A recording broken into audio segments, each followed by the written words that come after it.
All right, hello and welcome to the UCM podcast. I'm your host for this episode, Tony Hook, and joining me are two amazing doctors Leah and Connor Davis. Docs, welcome to the podcast. Well, Thank thank you. you. Yeah. So for those that don't know about you, share a little about yourselves. The practice, where are you guys at? Yeah, so we're here in Knoxville, Tennessee, out in the mountains. It's a great place to be. Our practice is Transcend Chiropractic. We've been here for 2 years, a little over. Practice has been open for 2 years and a month. Awesome. Things are going well. Yeah, things are going well. Things are going very well. Yep. We started our practice from scratch. So we didn't buy a practice. It was just we moved here, leased out an office space, and started things from there. Now, we had some experience before. We didn't just graduate and open the practice. I was working with Dr. Kleinfelter in Chicago for 4 years before coming out here. Yep. Yeah. Yep. Yeah, it's been it now for those that are watching this, the replay and um, both these docs are my family's doctors. So many of you have known me for years, in the upper cervical world, and so I've had some amazing doctors who have helped us out. But right now, you guys are the two that are taking care of my family, and so I appreciate you guys. And we're going to be talking about a key topic, or I should say topics, really, which is addressing the misalignment, the importance of addressing that, the importance of getting the person to hold well, to heal, right? And just to kind of, I liked how you guys worded it, to leave it alone. And then we're going to get into the 3 T's and tackling that. So one of the things I've appreciated about both to you and it's in my Google review too.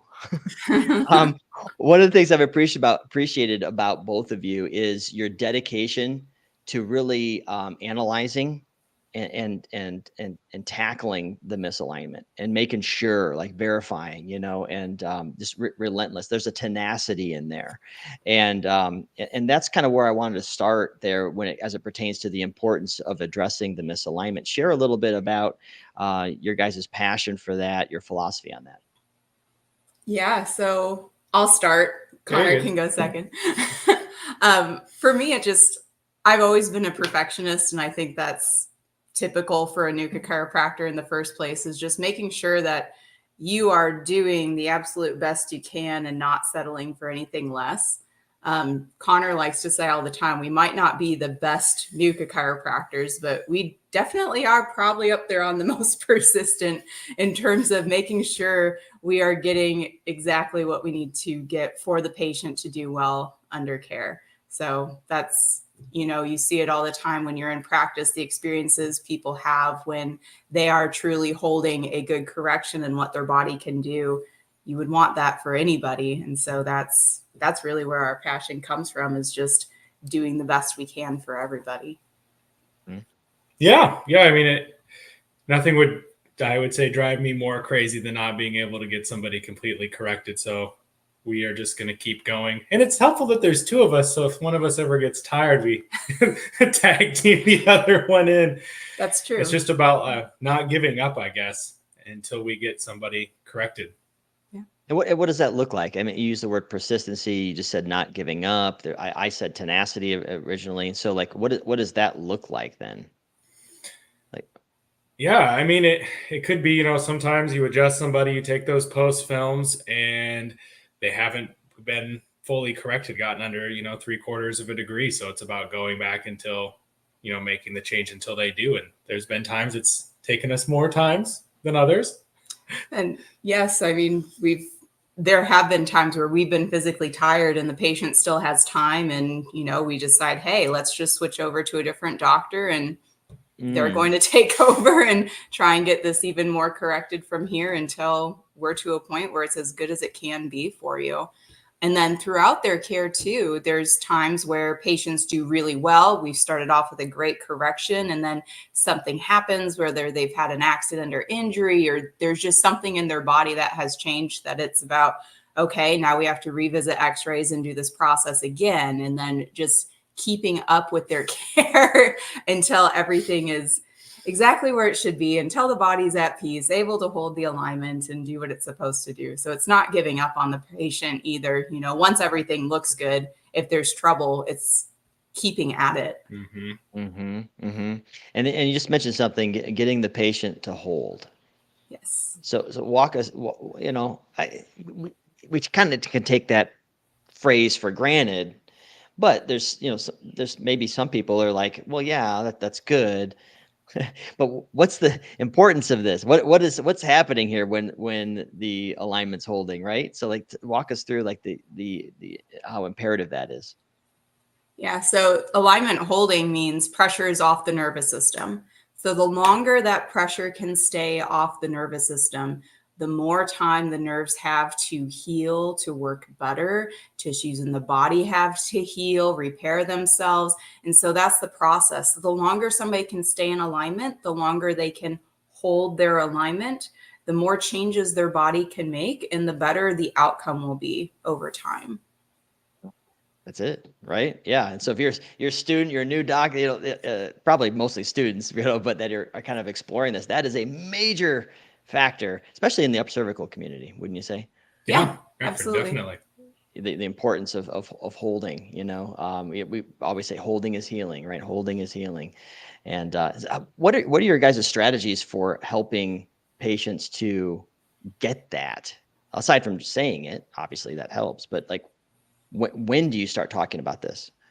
Right from the beginning, before they even start under care. That we do a lot of patient education at every visit, but our first appointment is an hour-long consultation with each patient, just to make sure that they are in the right place mentally, but also that symptoms-wise, they're in the right place to get the care that they need, but also that they understand how our care is going to look. Because many people think when you go to a chiropractor that you get adjusted and you feel better, and then a few days later you have to come back, get adjusted, feel better.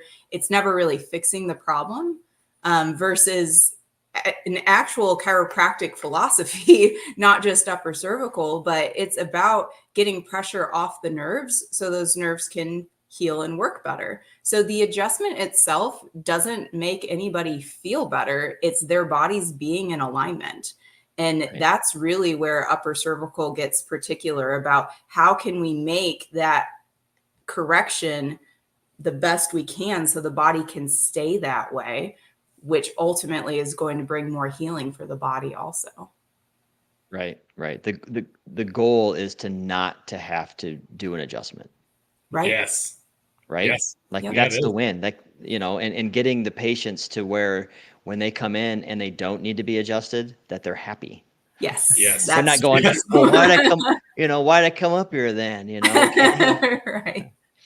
Question for you guys. Do you ever feel like, so or have you in the past, whether you do now or not, but have you felt like when a patient comes in, they're holding their alignment, right? They don't need to be adjusted. Have you ever, and maybe they've traveled for a little ways, you know, or something, and do you ever feel like, oh man, I feel bad because like there's nothing I'm doing for them, kind of type thing? Or have you had those thoughts? Or yeah, I think you always want to do everything you can for a person, so it's hard not to at some stage think to yourself, wow, I wish I could do more. It's just about having the wisdom to know when not to, is kind of what it comes down to. And that the best thing for them is actually to leave it alone so that their body can start to thrive.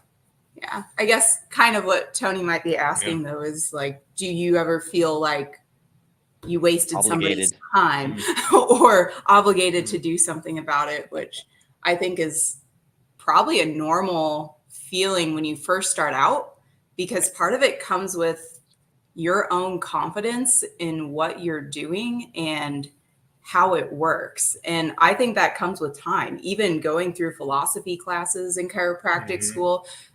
I think most students would acknowledge that, yep, this is how the body works. It's really exciting. And then when you get into practice and watching that happen, you're the one responsible for it, except you're not, because you can't control how the body works, but you're the one responsible for the patient to do well under the care. So there's usually that nervous bit of, okay, well, this is going on with their body and they look like they're in alignment. So we're going to leave it alone and hopefully it will get better from here.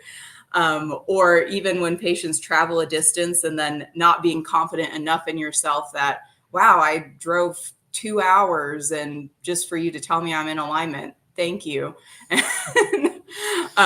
Which at first it's like, wow, maybe they don't need to come. But something that we've tried to encourage and help our patients understand is it's actually more valuable to know you're holding your alignment than it is to get readjusted. Mm-hmm. Because if we don't know you're holding your alignment, we have no idea that this is actually helping you or that your body is actually working well, because you're only going to get better by holding, not by being adjusted. That's great. That's it. And the reason I bring that up is because there's been a number of docs that I've talked to that there's just that little bit in their brain that they can see they're reading the patient and their patient's struggling with like, oh, why am I here? You can see that in their eyes, and it's mostly caused by the patient, not the doc, but it's reacting to that person who's in front of you, who's kind of has that look, kind of going, well, what? So it's really then an opportunity to explain the importance of, like you just said, being in alignment, and you're, either you're going, you're either healing or getting worse. You're going one direction or the other. And the way we know is if you're in alignment. Yeah. Right? Yeah. Yeah. Yeah. And if you go ahead. Oh, I was going to say, and for that patient's care too, just bringing back to what we were talking about the persistency of making sure their alignment is exactly where it should be. We can't take care of somebody the best we can if we never see them in alignment, because if they're always out of alignment, that's hard for us on the doctor end to know, is it because of us? Is it because of their lifestyle? Why aren't they holding? And are they ever holding? Is this actually working, or are we wasting time? So when we see our patients holding, that also is just a check mark of, okay, we know the alignment's able to stay in place for this amount of time. Each time we see them, they should be able to hold at least that long or longer. And if we're not seeing that in their care, that's a sign for us that, okay, now we have to interfere, because we have to do something different, or you have to do something different in order to continue to go through this process. Yeah. That's good. And you'd mentioned too, one of the things you guys had shared was just leaving the body alone. Yes. Letting it do its thing, I think is what you said. So walk us through what you mean by that. Yeah, I mean, it kind of goes back to us knowing that somebody is holding is so important, because as I always tell people, as long as you're holding, I know you're going to get there. The road might not be smooth. There might be some ups and downs, but as long as you're holding, I know that the outcome will be there.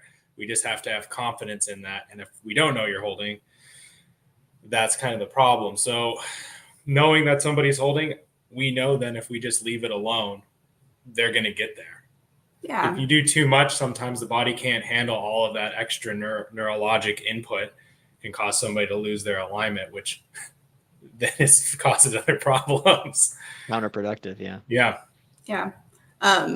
We've seen that with plenty of patients in our office that have maybe gone to another office, or they've had a different experience with their care, and say, oh yeah, I get my Atlas adjusted this day, and then 2 weeks later I get this adjusted, and then 2 weeks later I get my Atlas adjustment, and I've been doing this for so many years, and that's the strategy. And it's like, wow, after being under care for so many years, you should be able to hold your alignment longer.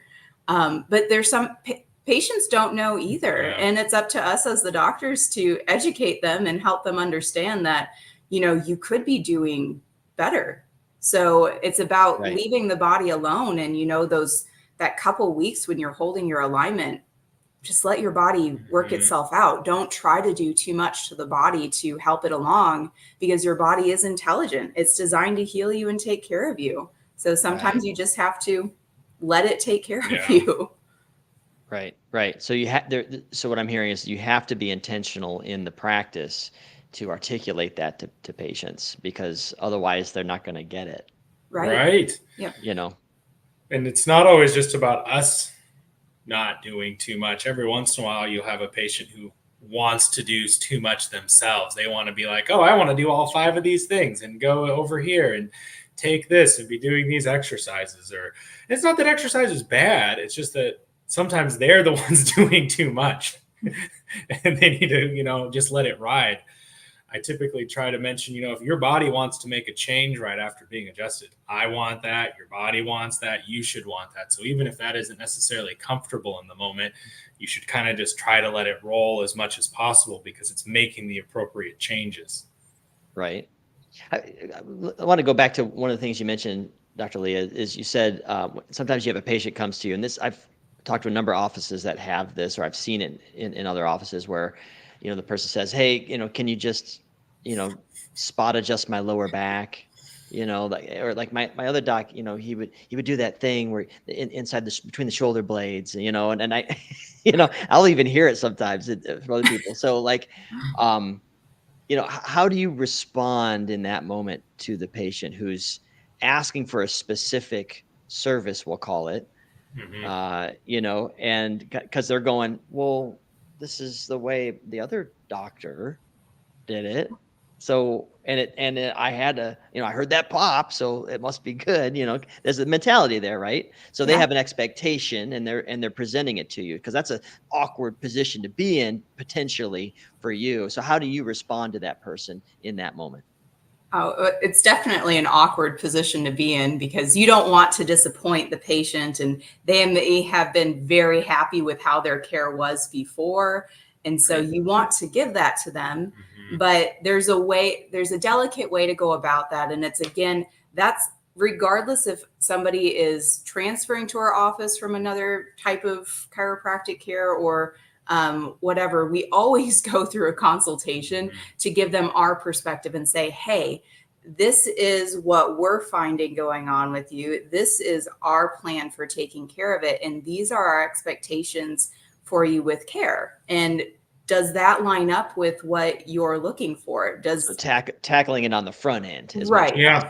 And so then that gives us permission to bring that conversation up later on in their care too. If we talked about yes on day 2 or whatever. Yes. Yeah. And so if even 2 weeks later they come back and they're like, yeah, this is feeling good, but I really want that pop in the back. And it's okay, well, we've been over this before, that could cause this to go out of alignment, which defeats the whole purpose. So it's just making sure that we're staying on the same page the whole time throughout their care.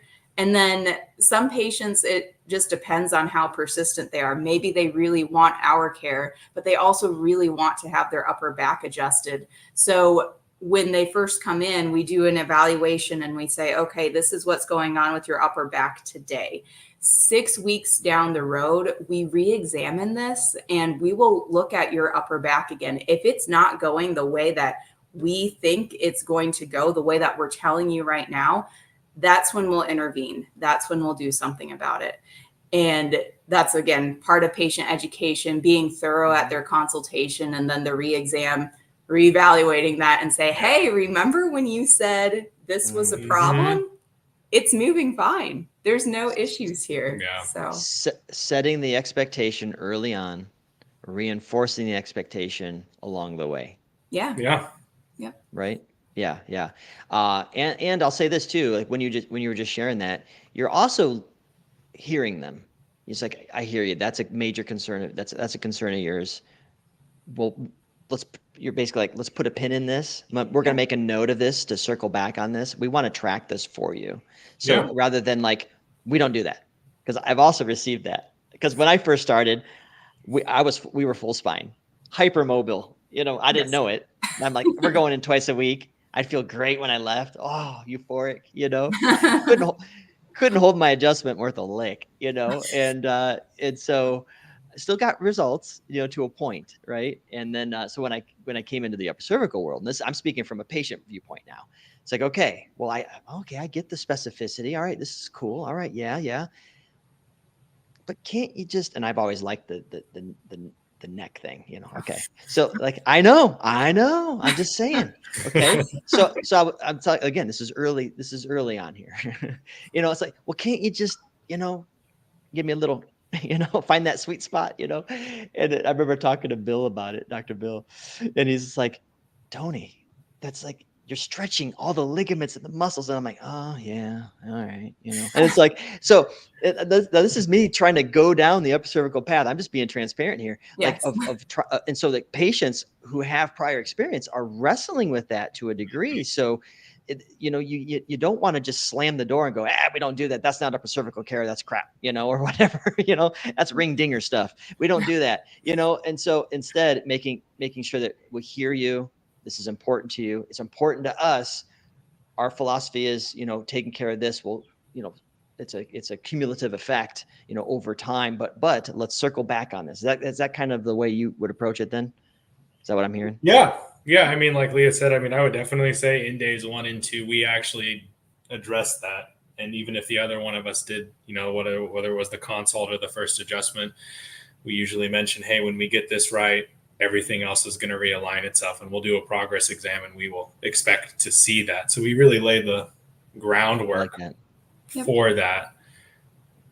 And that was mostly because Dr. Connor wasn't practicing NUCA before we moved out here. And so part of it was Connor was on the same page as most of our patients would be that have chiropractic experience of, hey, what about just, doing that? And so some of us needed a little more proof, and through an empirical evidence, we have realized that's how it works. But I think that makes it more relatable too to some of our patients, but also why we spend so much time doing the consultation, explaining how all that's going to work, and then revisiting it at progress exams, because it's important to us too.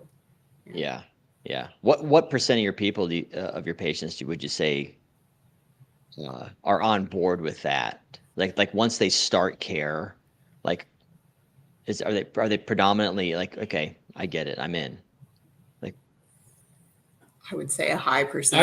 I would say a pretty high percentage, over 90%, maybe 95. I would say there's very few patients that are not on board with that. There's some patients that, kind of rat other patients out saying, hey, this person, shouldn't they not have this adjusted in their body? They said they went to another chiropractor. It's like, oh man. Yeah. The reason I asked that is because you mentioned spending a large amount of time on the front end of this before they're even saying yes to care. You're investing in them, and so I just imagine some people watching this are listening to it going, boy, geez, I can't spend that much time with you. But for the purpose of people getting it. yes, Right. For the people like having the right expectations, and they see that you're on their team. You guys share, like Dr. Connor, what you just said is like, we expect this to get better for you, and so like, we're going to be tracking this. And if it's not, we're going to change. Anyway, team, you're building up the teamwork there. We're a team on this thing. And then, building up the patient expectations. Yeah, it's good.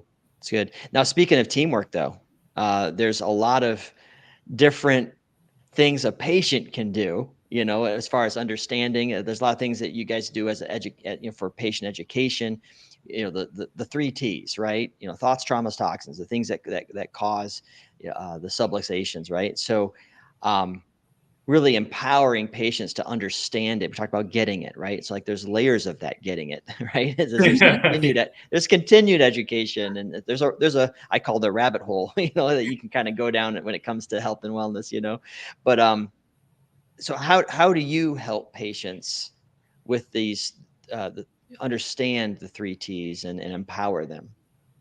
Yeah. Usually the 3 T's doesn't come up right away. We spend an hour with them that first day. The first adjustment's an hour and a half. We've already spent a lot of time, a lot of information. I don't want to just fire hydrant somebody. I want them to get that. So usually that probably ends up being within the first 3 weeks. Somebody mentions they're out of alignment and they say the phrase to me, oh, I didn't do anything. Which usually perks my ears up to say, yes, what a good time to talk about the 3 T's, because in fact, it doesn't actually have to be you did something. And then I typically say them in a different order than Dr. Leah, because I like to start with trauma, because that's what everybody is thinking of. Almost everybody is going to think, wow, if I do something dumb with my head and neck, clearly that's not good for my alignment. So Right. that's what people are usually tied into. And then I'll work into toxins and traumas or toxins and thoughts. Once again, that's not the proper order, but that's how I go about it. But usually they'll tell me when they're ready, I guess, for that conversation to happen. So when they're when they're puzzled, Yep. would you say would that be it? Like when they're looking for answers, like, well, I don't get it. Why am I, you've stressed holding and I'm not. So what the heck? I was walking around, making sure I don't bump anything. Yep. Yes. And here I am. I didn't hold. What do you mean? What do I do? Right. Mhm. Yeah. That's a golden opportunity, right? Yeah. Yeah. Or it doesn't even have to be when they lose their alignment. It can be once the patient starts bringing up the idea, okay, I've been holding for so long. What could possibly cause me to lose my alignment now? Or am I just going to hold forever? And Okay. I mean, technically, life happens. Thoughts, traumas, toxins are all part of life. And your body is going to be able to adapt to those. But everybody's body has a different level of tolerance, a different threshold for tolerance. Some people are more sensitive to stress. Some people are more sensitive to toxins. Some people are more sensitive to the repetitive traumas or poor posture over time that can be part of traumas. So it's just a matter of time for that to build in your system enough to a point where you can't tolerate it to where you lose your alignment.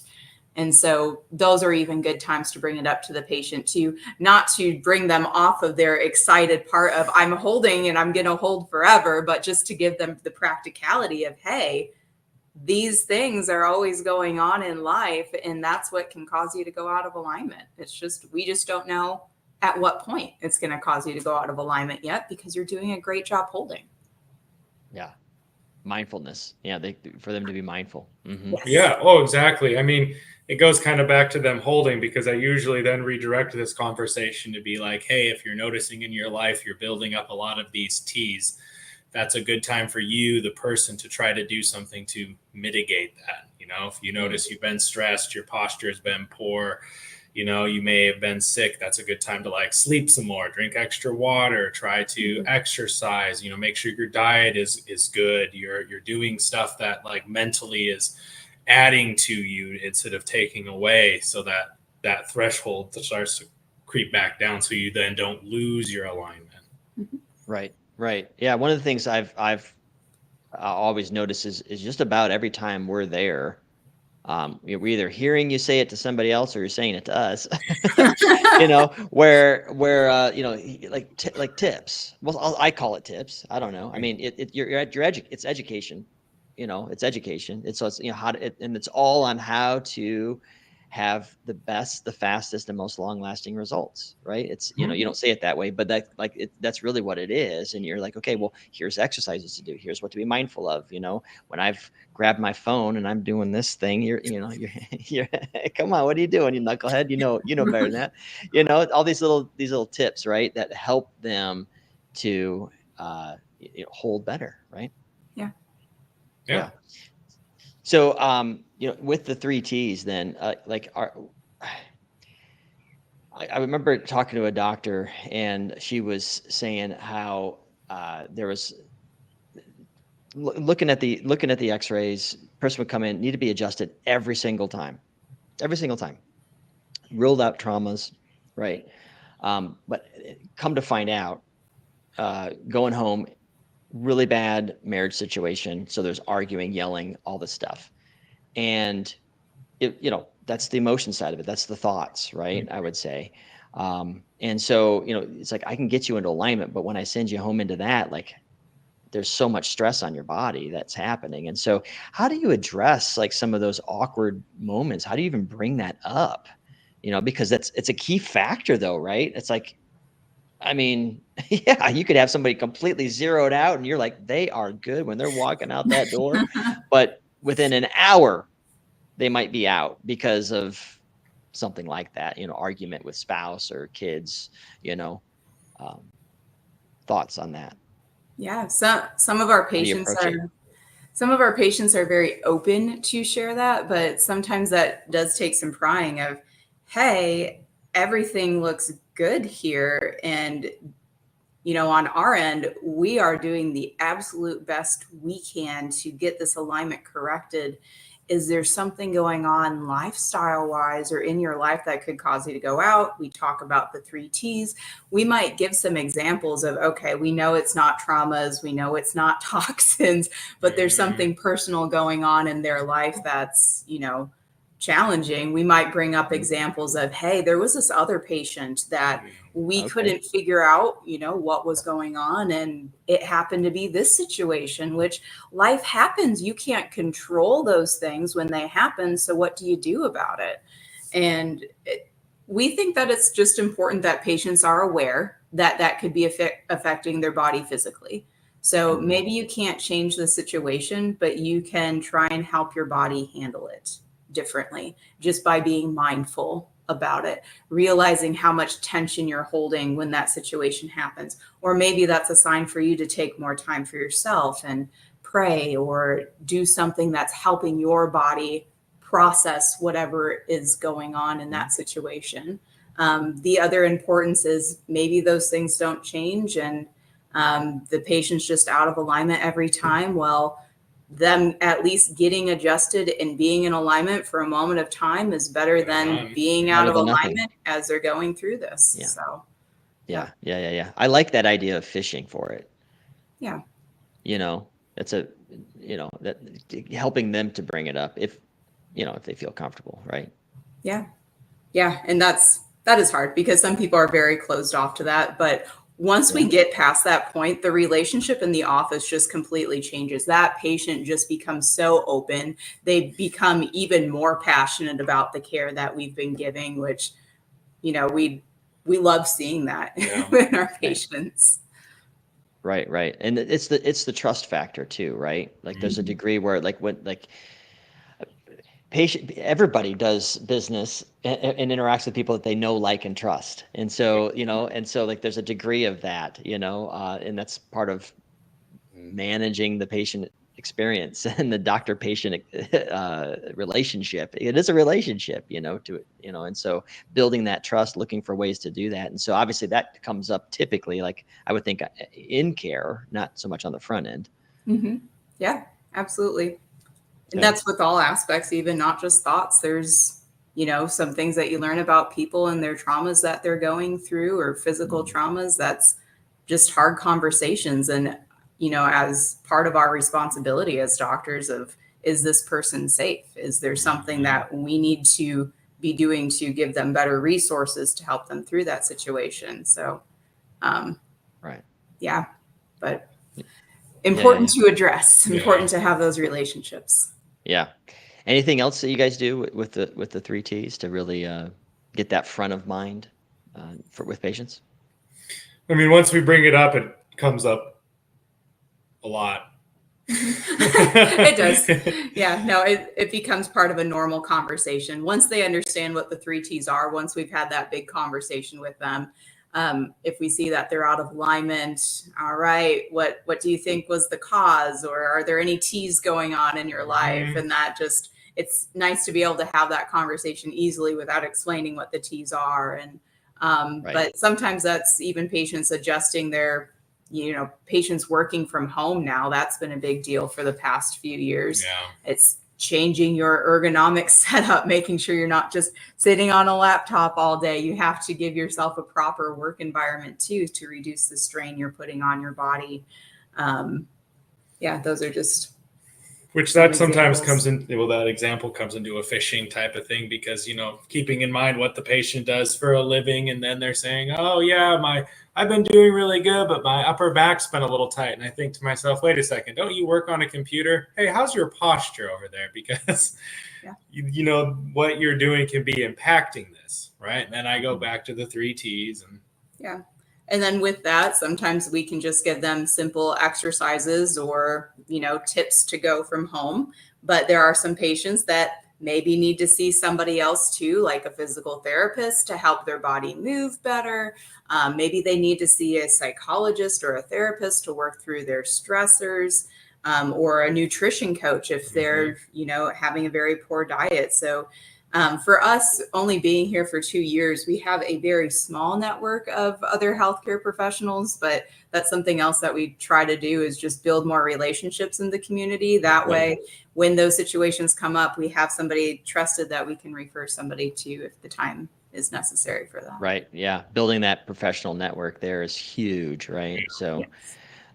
but one of the things I noticed too is like, Dr. Connor, you just mentioned like, hey, well, don't you work, so you ask those kinds of questions intentionally, like to as you get to know people, and, you're taking notes of these things too. And I know you guys are intentional about, lifestyle, I guess you could say too, right? Yeah. Like, so, speak to that.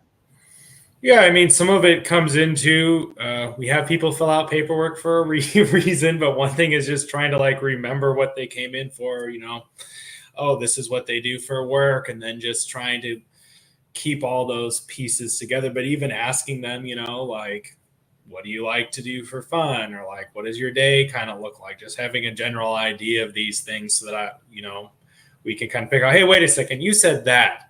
I don't know about that, Fred. Like, we might need to workshop that a little bit. That doesn't sound like that's good for your alignment. I guess it's about being proactive about those things to be able to, I guess, roundly take care of a person. Because yes, we can get somebody zeroed out, but what they're doing outside of the office, especially as they've been holding longer and longer, and we want to keep them holding longer and longer, is important. Yeah. I think those are natural conversations in the office too. We obviously always want to focus on making sure the patient understands what's going on with their alignment, their health, their care here, but also we just care to know them.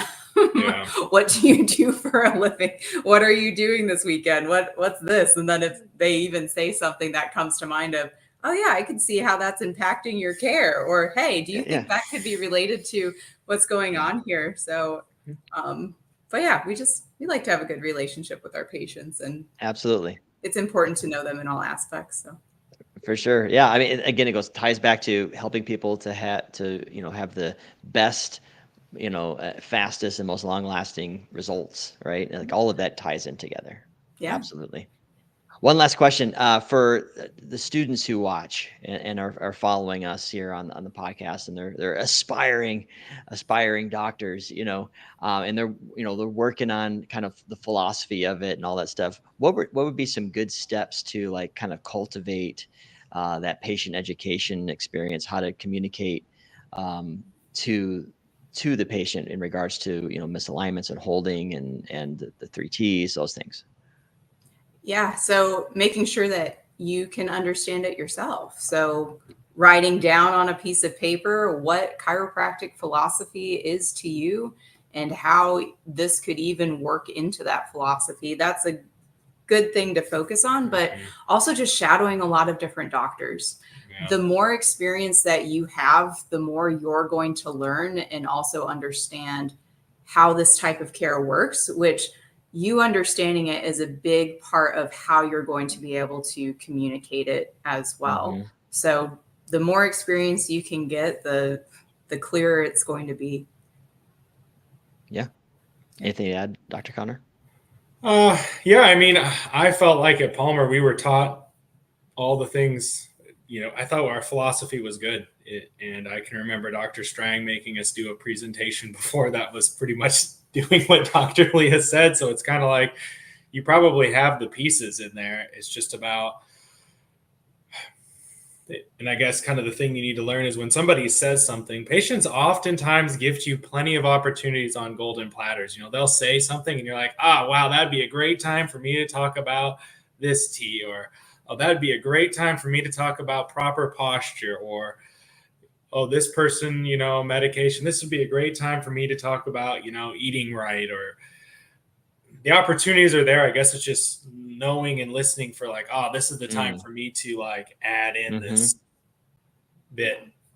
Yeah. Which I think comes naturally when you know your why, when you know your purpose. It's not that we were ever told that, hey, you need to ask somebody what they're doing over the weekend so you can figure out if they're going to lose their alignment. It's just us being confident in we love what we do and we want to help people this way, and we know how it works, and We love people. So Yeah. all of that just, it works together. But knowing your why and knowing what you're doing, I think is a solid place to start. When you really want to take care of people, it's gonna come out. Yeah. Serving. Yes. I love it. I love it. I love it. Oh man. Thank you so much for sharing. And Yes. thank you for taking care of my family, by the way. Oh, yes. You're welcome. You're welcome. Oh, geez. Shucks. All right, awesome. Love you guys, and thank you, visitors and people that follow us and implement these things. Man, I hope it's a huge win for you, your team, your practice, your community. And as I always say, go team upper cervical.